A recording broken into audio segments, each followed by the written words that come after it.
जी नमस्कार, स्वागत है आप सभी का हमारे चैनल सीटेट अधिगम में। दोस्तों, आज मैं आप लोगों से मुखातिब इसलिए हुआ हूं कि बहुत सारी कन्फ्यूजनें आ रही थी। अब जबकि समय बहुत कम बचा है परीक्षा की तैयारी को लेकर, तो इसके लिए हम भी थोड़ा सीरियसली जुट गए हैं।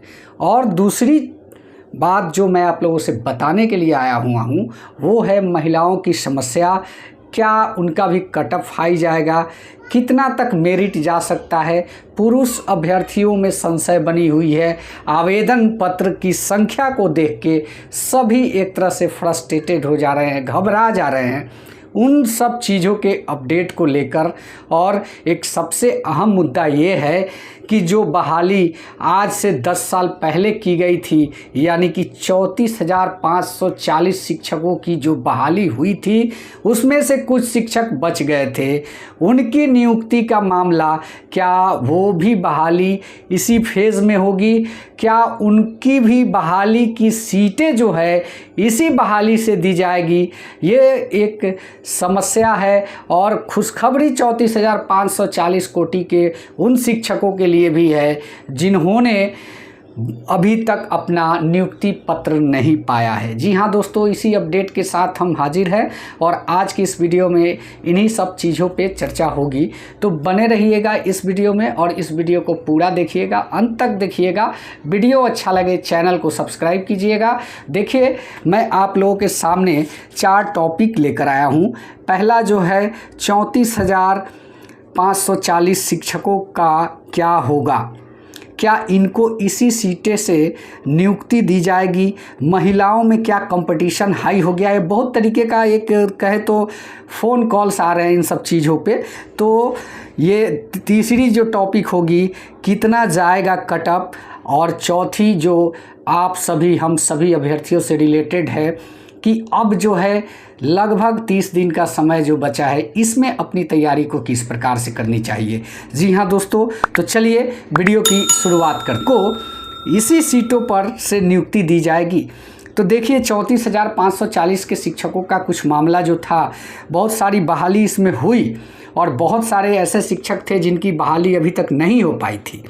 तो उन शिक्षकों की बहाली का मामला लगभग कोर्ट में तक चला गया था और कोर्ट ने यह आदेश पारित कर दिया है कि आने वाले कुछ दिनों में शिक्षा के प्राइमरी के महानिदेशक और प्राइमरी के निदेशक, यानी कि डायरेक्टर और चीफ सेक्रेटरी, दोनों को न्यायालय में high court, Patna high court में उपस्थित होने का निर्देश जारी कर दिया है इस बहाली से संबंधित। क्योंकि अभी वैसे शिक्षक उस समय वैसे थे कि जिनको नियुक्ति पत्र आज मिला और कल उनकी रिटायरमेंट हो गई। तो यहाँ पे 2-3 कंडीशन हो गए हैं। क्या वैसे शिक्षक जिनको नियुक्ति मिलना चाहिए वो रिटायर कर गए हैं? अगर वो रिटायर कर गए हैं तो उनके साथ कैसा इंसाफ होगा? ये सारी चीज़ें केस के तारीख से तय होगी। इसी सब चीज़ों पे विचार विमर्श मंथन करने के लिए न्यायालय बुलावा भेजा होगा या फिर निर्देश जारी किया होगा। क्योंकि शिक्षक वैसे उस कैटेगरी में है जिनकी रिटायरमेंट तो उसी समय हो रही थी जब ये बहाली पूरी तरीके से फ्लो में चल रहा था। आज वैसे शिक्षक बहुत है जो नियुक्ति पत्र लेने से वंचित हो जाएंगे। तो कहने का मतलब यह है कि बचे हुए शिक्षक जो है उनको कहाँ नियुक्ति मिलेगी? तो उनका सीट जो था वो बिल्कुल ही सेफ था और वो ना कंपटीशन देंगे और ना ही किसी प्रकार की प्रोसेस करने वाले हैं। आवेदन होगा और उनकी ज्वाइनिंग होगी। उनकी प्रक्रिया जो है नियुक्ति की प्रक्रिया है और वो लोग पेंशन के लिए भी केस लड़ रहे हैं। हो सकता है कि उनकी डिग्री तुरंत हो जाए और जीत भी जाए और पेंशन भी लागू हो जाए। फुल पेंशन की बात है उन लोगों की केस में।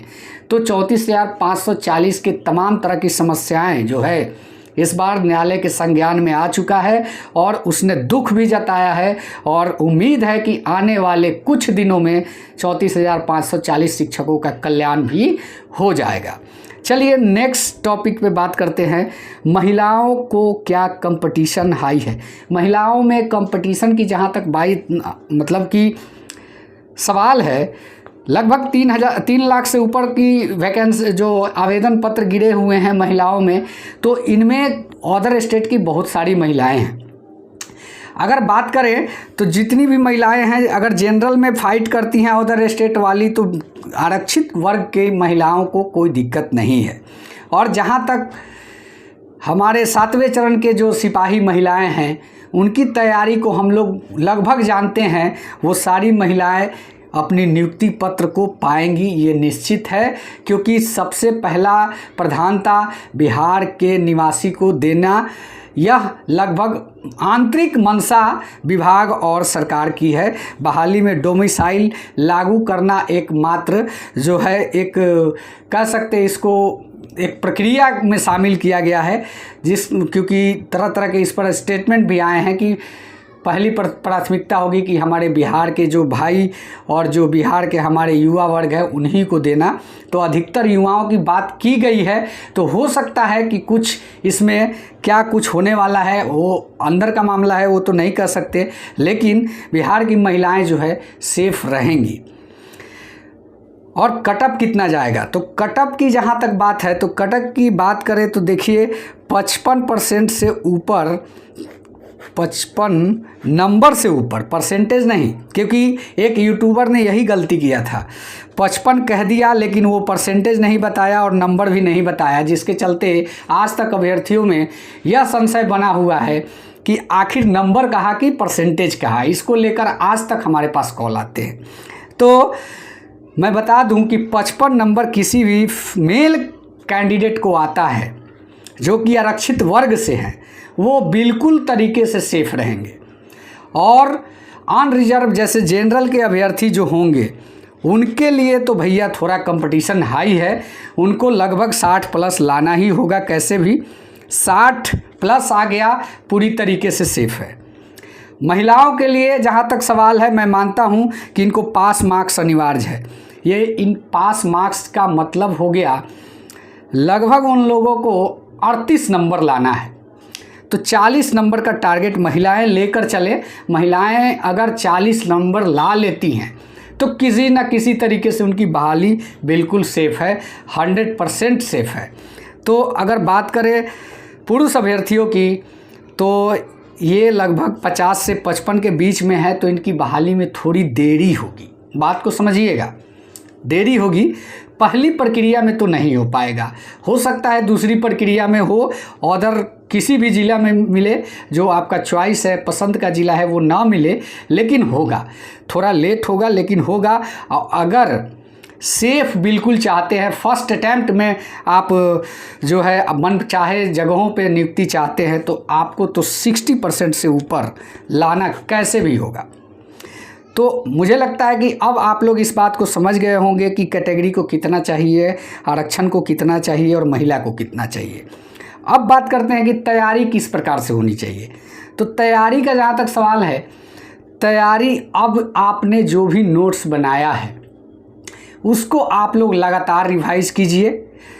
हमें ये भी मालूम है कि 1 महीना पहले से लोग सेट भी मार रहे हैं, तो अगर आपने उस सेट को ख़त्म कर दिया है तो कॉपी उस सेट में अगर आपने किसी भी प्रकार का टिक नहीं लगाया है ऑप्शन पे, दोबारा उस सेट को मार जाइए, या तो एक नया सेट लेकर उसको मारिए और अपनी रेशियो को निकालिए। और कमजोरी को लिखना नहीं है, उसी समय देख लेना है कि इसका सही क्या होगा और आगे बढ़ जाना है, क्योंकि अब लिखने का समय नहीं है। जितना अधिक से अधिक रिवाइज हो सके इस काम को अब करने का टाइम है। तो अब रिवाइज से बचे नहीं, पूरी तरीका आपका डिपेंड है रिवाइज पे। जो पढ़ना था वो आपने पढ़ लिया, जितना गहराई तक पढ़ना था वो आपने पढ़ लिया, तो अब है रिवाइज का टाइम। इस 30 दिनों में रिवाइज के माध्यम से अपने जो उत्तर प्रश्न सही जो आपके नंबर्स हैं उसको बढ़ाने का कोशिश कीजिए, क्योंकि मैं उम्मीद करता हूं कि रिवाइज अगर अच्छे ढंग से हो जाए तो 10 नंबर और बढ़ने के चांसेस हैं। तो दोस्तों, यह वीडियो आप लोग को कैसा लगा? अगर अच्छा लगा तो चैनल को सब्सक्राइब करें। धन्यवाद। जय हिंद, वंदे मातरम।